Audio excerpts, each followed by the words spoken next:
This audio presentation was pre-recorded and edited for brevity and clarity. Hello, and welcome to today's Glaucoma Chat. What I wish I knew about glaucoma, your top questions answered. My name is Sarah DeSandro, and on behalf of BrightFocus Foundation, I'm pleased to be here with you today. Glaucoma Chats, presented by BrightFocus Foundation, are a monthly program in partnership with the American Glaucoma Society, designed to provide people living with glaucoma and the family and friends who support them with information straight from the experts. The information provided in this program is for educational purposes only and should not be considered medical advice. Always consult a qualified healthcare professional regarding any medical concerns or conditions. BrightFocus Foundation's National Glaucoma Research program is one of the world's leading nonprofit funders of glaucoma research and has supported more than $52 million in scientific grants exploring the root causes, prevention strategies, and treatments to end this sight-stealing disease. Now, I would like to introduce today's guest speaker. Dr. Poonam Misra is a glaucoma specialist at Manhattan Eye, Ear, Throat Hospital of Northwell Health, where she is also the co-director of the Glaucoma Fellowship. In her clinical practice, she focuses on adult glaucoma, comprehensive ophthalmology, and cataract surgery. She is a member of the American Glaucoma Society, American Academy of Ophthalmology, and Women in Ophthalmology. She has a particular interest in teaching medical students, residents, and fellows. Dr. Misra also volunteers as an examiner for the American Board of Ophthalmology. Dr. Misra, thanks you for joining me today. Dr. Misra, thank you so much for joining us today. Thank you so much for having me. It's a pleasure to be here, and I can't wait to chat about glaucoma. Fantastic. So throughout the year, we receive so many listener questions, and today we'll be reviewing some of the top asked questions. We've grouped them together to make it easier, and we're going to keep things kind of rapid fire today so we can cover as many as we can. If you would like more information on any particular question, please visit our website at brightfocus.org for additional resources. Okay, let's jump in. Our first category is diagnosis and cause. So our first question is, what causes glaucoma? So that is a very multifaceted question, but what I will say is that glaucoma in it itself is a diagnosis that means that your optic nerve, which is the nerve or the wire that connects your eye to the brain, has become thin. And that is due to an elevated intraocular pressure. Now, that can be caused, the elevated intraocular pressure, by many things. Certain medications, general functionality of the drainage system of the eye is usually the primary cause, but something is causing the intraocular pressure to be higher than the nerve can tolerate, and that leads to thinning of the nerve. And in particular, there's a specific tissue we call the retinal nerve fiber layer, which we measure in the office using imaging, and that shows thinning, and that is how we diagnose glaucoma. So in terms of causes, again, certain medications can raise your intraocular pressure. Sometimes it's genetics, and essentially the intraocular pressure is increased because the drainage system of the eye, which we call the angle sometimes, you may have heard that, doesn't function well. So what I often tell patients is if you think of the eye like a sink, there is a fluid being produced similar to a faucet being on, and then a drain where it must leave the eye.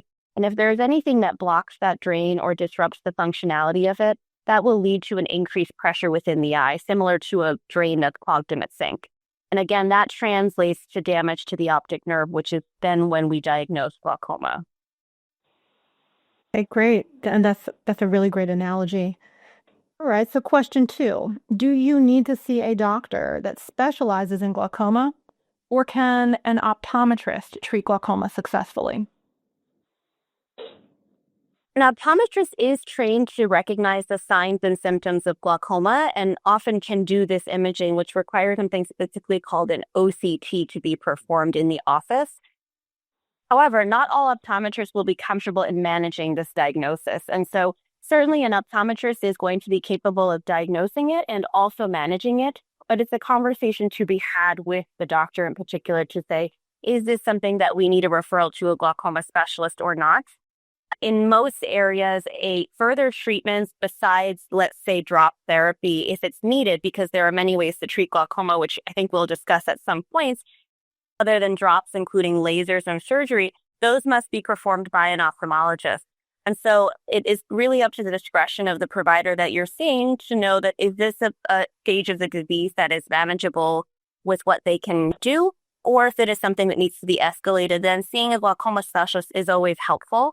A lot of times I will co-manage patients with an optometrist who may be handling more of the general ophthalmology concern, but would like a second opinion in regards to the glaucoma. So it's also possible to still see a glaucoma specialist, and that may not be as regularly as your optometrist, and also have the optometrist still help. So I would say both. You can have both doctors involved, but you really want to trust your provider to make that decision. Great, thank you. All right, so how is glaucoma diagnosed, and how is that vision loss, the vision loss that you're experiencing, monitored? So again, how is glaucoma diagnosed, and how is vision loss monitored?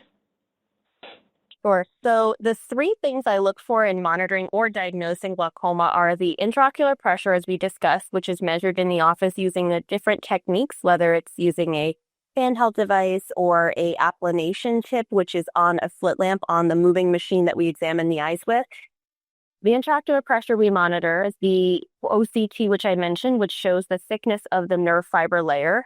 That is truly how we diagnose glaucoma, is if we see a thinning of the nerve fiber layer in certain patterns that suggest glaucoma. And then vision loss is monitored using what's called a visual field test. This is an interesting test that measures your peripheral vision. It's somewhat of a little video game that you do in the office one eye at a time, and you are shown different lights of different intensities in your peripheral and central vision. During this test, we're checking that peripheral and central vision, not necessarily from an acuity standpoint, but just the presence to be able to detect light in those different parts of your vision. And then we look for correlation among the OCT and the visual field to suggest if this is glaucoma or not. And what I mean by that is that of the optic nerve and the areas that can get thinner, certain parts of your visual field or your peripheral vision will decrease, correlating to the section of the nerve that has become thin. So what we call that is looking for structure-function correlation. So if, let's say, the top part of your optic nerve is thinner than it should be, you would notice that vision loss in the bottom part of your visual field test. So we're looking at those three factors, and they're looking for correlation amongst them. Okay, thank you. Can a person have more than one type of glaucoma? Yes. Unfortunately, as I mentioned, sometimes some of the glaucoma are genetic. And so that is something that you may not know, or you may have some sense of based on your family history. But there are other types of glaucoma that can also develop, even some that are related to trauma or to prior surgeries that you may have had. So yes, you can have multiple forms of glaucoma. Right. And you've mentioned that glaucoma is genetic. Should people be asking for a glaucoma screening if there's a family history of glaucoma? And at what age would that be appropriate? It's definitely helpful to mention that you have a family history when you're seeing even your general practitioner, your general ophthalmologist, because they may want to do some of these baseline tests to see if there's any ideas of glaucoma or suggestion of it. In terms of whether you should require genetic screening, there is not necessarily, if you need a genetic screen, there are some more holistic genetic screens that you can do, and glaucoma is included in them.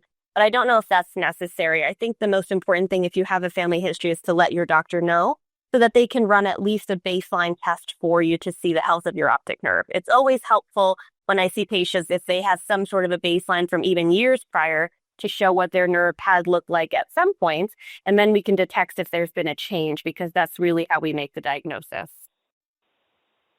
Okay, got it. That's very helpful. All right, so now we're going to move on to questions around lifestyle and prevention.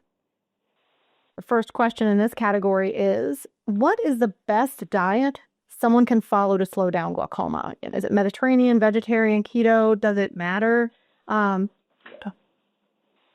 It's a very common question. So in general, most studies are just showing that a heart-healthy diet, and whatever that means for the person based on their other medical history or medical problems, is all that's needed.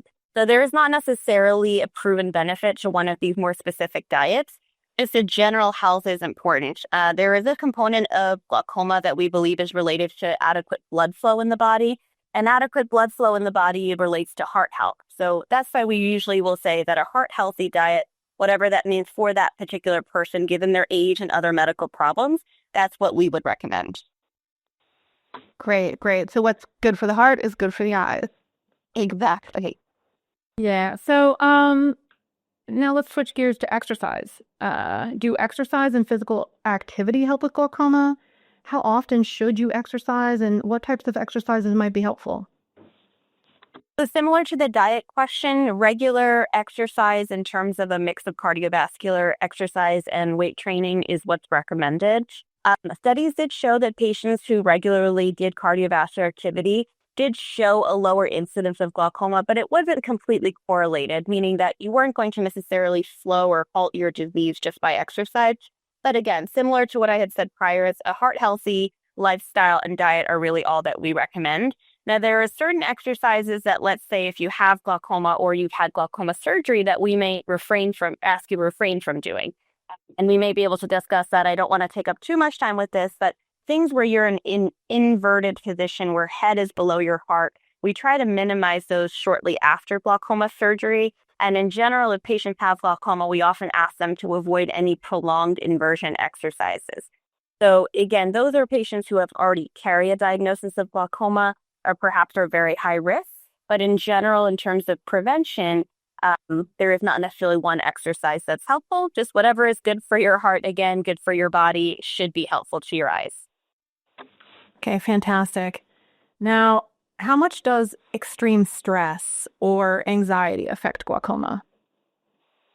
Another great question that we get a lot, because nowadays there is a lot of stress and anxiety going around. So when we're measuring your intraocular pressure, we do know that your intraocular pressure can go up under states of stress, and especially if there is a physical component to that. For example, if you're straining, if you're holding your breath, we do see that intraocular pressure goes up. In terms of long-term effect, though, there is not necessarily correlation between that and actual glaucoma. And I go back to what I had initially said, where intraocular pressure being high raises the risk of glaucoma. But if intraocular pressure is high for brief periods during short periods of stress or anxiety, it doesn't necessarily lead to glaucoma, where glaucoma I'm referring to is actual thinning of the optic nerve. So temporary changes in the intraocular pressure due to stress may not necessarily lead to glaucoma, but it certainly can raise your intraocular pressure. Very interesting. So what's one lifestyle adjustment that has the greatest impact on reducing eye pressure? Tough question. I think it may not be specifically lifestyle adjustment, but I think it's monitoring. So the more you can monitor the pressure to kind of see what is happening and have regular visits, and I don't mean on a constant basis, you can kind of address the glaucoma or the high pressure before it starts to affect the actual optic nerve. And so it's certainly, again, health is great. Keeping your body, your everything healthy is important. But doing regular eye checkups so that you are being monitored, if you are a suspect of glaucoma, if they're suspicious, getting regular monitoring is really what's going to reduce your risk of developing glaucoma. There are certain things that can raise the pressure that I alluded to earlier, such as steroid medications. And so being aware of that, if you are a suspect of glaucoma or you have a high risk, you want to avoid steroids, or at least let other doctors know that you're using them, that you may have glaucoma or that you do have glaucoma. That can really reduce your eye pressure. There is not a specific measure you can do at home to reduce it. In alluding to what we discussed earlier, certainly yoga, meditation, things that calm your mind will lower the intraocular pressure, but those may be short term. So having a good sense of what is your baseline intraocular pressure and then following it regularly, whether that be yearly with your annual exams if you are a low risk patient, or more often if you're a higher risk patient of glaucoma, is the best thing you can do. Well, fantastic. That's such great advice. And knowing your baseline and monitoring is just so important. So next question, can sleeping with your head elevated help with fluid drainage? Not necessarily. So the drain of the eye that we discussed, or the angle, is actually a 360-degree structure within the eye. And so Again, if we had just done glaucoma surgery, if patients had just been treated, then we do often ask them to keep their head elevated for specific reasons. That may be due to some of the healing or to minimize some of the inflammation. But in general, you're not going to necessarily reduce your risk of glaucoma on a regular basis by keeping your head elevated. Again, that drainage system is a 360-degree structure. So in any position, that drain is going to be upside down or right side up, if that makes sense. So being upright doesn't necessarily help with everything, but certainly if you have just undergone a glaucoma procedure, your provider may ask you to sleep with your head elevated. Okay, great. Thank you. So now we are going to be talking about treatment and management. So question 1 for this section is, what new glaucoma treatment is being used the most by glaucoma specialists?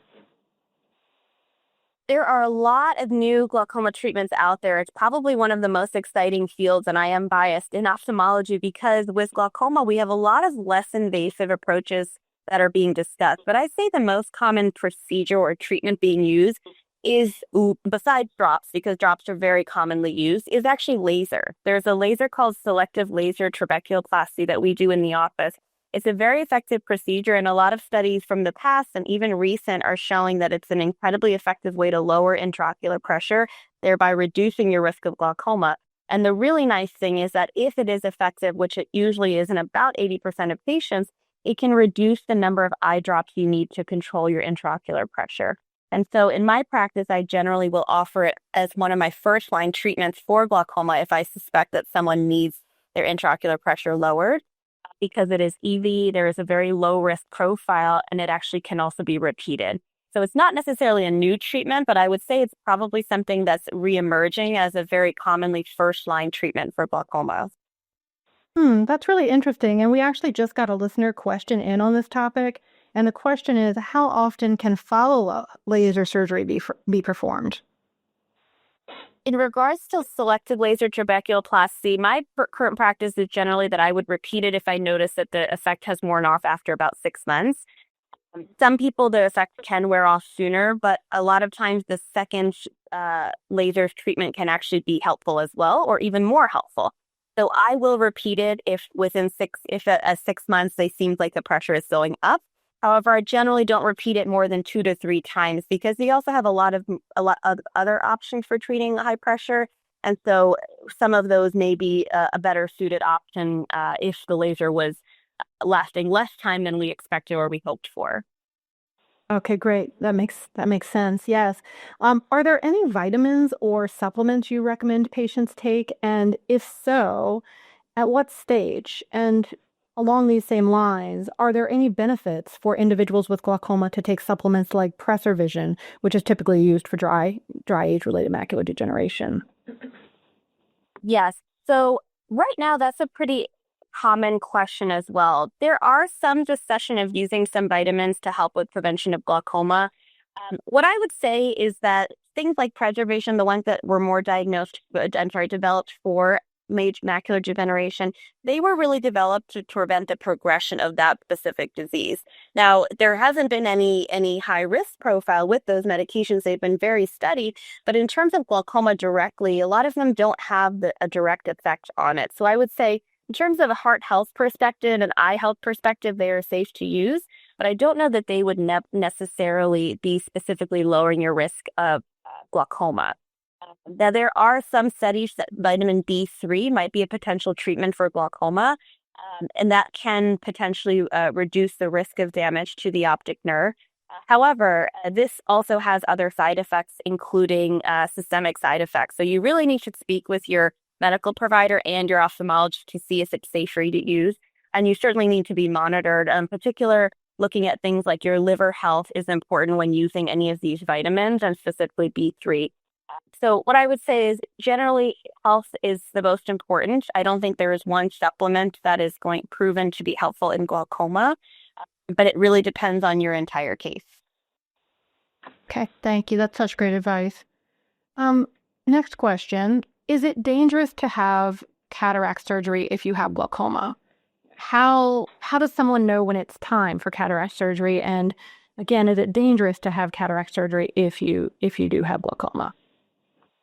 So not at all dangerous. So cataract surgery is actually a great procedure that has been shown to lower your intraocular pressure. And so we sometimes think of cataract surgery as a glaucoma procedure for that reason. Again, there are different forms of glaucoma, and in some of those forms, the cataract surgery can be a bit more complicated.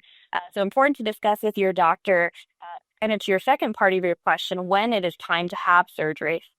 The best answer for that is that you have to know that your vision is being affected. Meaning, if you are noticing your vision getting more cloudy, or potentially you're experiencing more glare, which is the most common symptom associated with cataracts, it means it's almost time for you to have cataract surgery. This is still an elective procedure, so we really ask the patient what their experience is like. So things like noticing more glare, halos around lights, or just general distortion or blurriness are reasons to see your ophthalmologist and have them do a thorough exam to check for cataracts, but also any other issues going on with the eyes. But it is certainly safe with glaucoma. There are actually a number of glaucoma surgeries, something we refer to as minimally invasive glaucoma surgeries that we often do with cataract surgery at the same time that add very little risk and operative time to the surgery, but they can help both your vision and reduce your eye pressure to reduce the risk of glaucoma. Okay, great. Thank you. Is red light therapy approved for glaucoma treatment? Not in a formal way. So there are currently no large-scale studies proving any benefit from it at this time, but it's certainly a big point of research. Red light therapy can be delivered in many different ways, and there are a lot of devices out there. So again, it's something you need to discuss with your individual provider and see exactly what type of red light you're using. Some of them can be dangerous to your eye or other parts of the body. So it's really important to show or discuss with your doctor exactly what you're thinking of using. Okay, great. Thanks. So, how should someone best deal with diminished color and contrast with glaucoma, including options for improvement using medication, lenses, or other aids? So a lot of patients will mention this. Unfortunately, some of the optic nerve damage that is resulted from glaucoma is going to lead to these issues in a very permanent way. And there won't be much to do. But simple things like in your lifestyle, increasing the contrast on your phone or screens has been shown to be very helpful. Using an iPad to read where you can increase the contrast versus a paper book or newspaper can sometimes help improve your ease of reading. There are certainly lenses that can reduce glare if you get glare from certain screens or monitors that you can try. A lot of times a low vision therapist who we work with often, but often have their own offices, can work through different modifications to your home or your lifestyle, whether it be reading or working on paperwork that can improve your vision and quality. But in terms of what you can do, I think finding a lighting source that is most helpful to you. So seeing whether very bright rooms or very dim rooms, which one is easier for you to see in, and increasing your contrast are kind of small improvements you can make on your own. Now, there's a lot of great resources online in terms of low vision options for improving your quality of your vision, because it's a great question. Color and contrast are something that can be very hard for us to measure in the office. And so although a glaucoma patient's visual acuity in the office may be stable, their experience may be really dramatically changed by their glaucoma diagnosis. So acknowledging that and sharing that with your doctor are very important. And along these same lines, we just got a listener question in that asks, does reading on a tablet affect glaucoma? So kind of along the same lines of when you were talking about tablets and different devices, does reading on a tablet somehow affect glaucoma? If the question is more like if it impacts in terms of worsening the disease, then no. I certainly think it can be helpful because you can adjust the size of the font and the brightness and the contrast much more easily than you can a traditional book. And so I actually think it's very helpful to have a device or some sort of technology that you can adjust those settings to meet your needs. Okay, fantastic. So now let's start talking about progression, glaucoma progression. What is the optimal eye pressure for someone with glaucoma? The way we achieve or we set a target pressure, which is what we refer to as the number we're looking for, is we look at the highest the pressure has ever been, and then we also look at the rate of progression. So we follow the rate of progression by looking at the rate of change in the optic nerve thinning. Again, thinning of the nerve is how we diagnose glaucoma. So we are looking at how quickly that's happening, whether it be months or years. And then we look at the rate of progression of your visual field loss. So the visual field, again, is the peripheral vision test. And both of those tests, the OCT and the peripheral vision test, we do periodically every year, or depending on your severity, maybe several times a year. And we're looking for how quickly is the disease progressing. We then look at the highest your pressure has been, or the highest the pressure was during that period that we're monitoring you. We want to aim for somewhere around 30% less than that highest pressure. So there is not a magic number for every patient. If we have enough data, what we look at is what was the pressure during the periods of the fastest or highest rates of progression. And then we tailor our treatments to try to be a proportion less than that. So for some people, that may mean that their original pressure was 20 and we're aiming for something around the mid-teens. In some patients, their original pressure was only around 15 or so, and we need to aim closer to 10 or 12. So your specific target pressure is based on your disease and also your highest eye pressure. Okay, great. Now, will people who've been diagnosed with glaucoma eventually lose their sight completely? And how fast does this progress? This is a question we get a lot. A lot of people are very concerned, in understanding what will happen to their sight. It's a very common concern, and understandably. So the mixed answer is that eventually glaucoma will continue to worsen. That is just the state of the disease, and we do not have anything at the time that will reverse the disease. However, the timeline of how or if you would lose your vision entirely really depends on the disease severity that you have at the time of your diagnosis, and then also the rate. And so what I had just alluded to, kind of monitoring to see how quickly it's progressing, that's how we know whether you're at risk of losing meaningful vision in the future, or if it's a very slow-moving disease. So unfortunately, the only way to know that would be to look at your own progression. And what I encourage patients to do is to make sure you're reviewing your visual fields with your provider so that you understand where your loss of vision is, both for your own safety, so you understand where your blind spots might be on a functional level, but also so that you understand how severe your disease is. And then you can have a discussion of what is my future going to look like from a lifestyle perspective. So unfortunately, yes, the glaucoma will continue to progress, but the rate of that progression varies from person to person. I see. Thank you for that. Now, we did actually receive 2 new listener questions. So the first question is, are eye exercises safe to do with glaucoma? They are safe to do. I had kind of mentioned this before, but if you had recent eye surgery, you certainly want to talk to your provider before you resume any eye exercises. But in general, there is a lot of therapy for vision or for conditioning of the eyes if someone has certain other conditions, and that is safe to do. But again, something to discuss, especially if you have glaucoma that is actively being treated, and especially if you've had any surgical procedure. Right, great. So the other question is, what will happen to my glaucoma if I stop using my eye drops? But it is a tricky question because it sort of depends how is your glaucoma progressing prior to your treatment. So if you are very dependent on your eye drops, meaning that if you stop your drops and your pressure rises significantly, that is a high risk for worsening of your glaucoma. And the rate of that can be very fast if you have a fast progressing disease. So there are times when certainly drops are not tolerated or your treatment is not tolerated and you may need to stop it.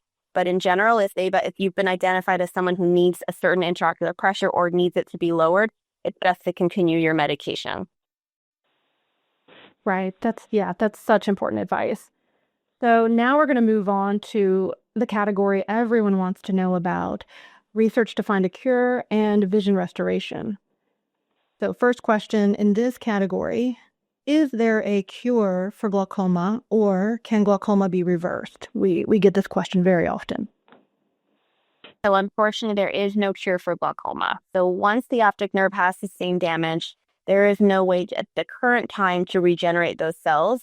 Now, caveat to that is that there is no clinically available way right now. Now, there is a lot of research going on to try to regenerate those optic nerve cells, whether that's by radio frequency, by stem cells, but there are no active treatments available to patients that would regenerate those cells at this time.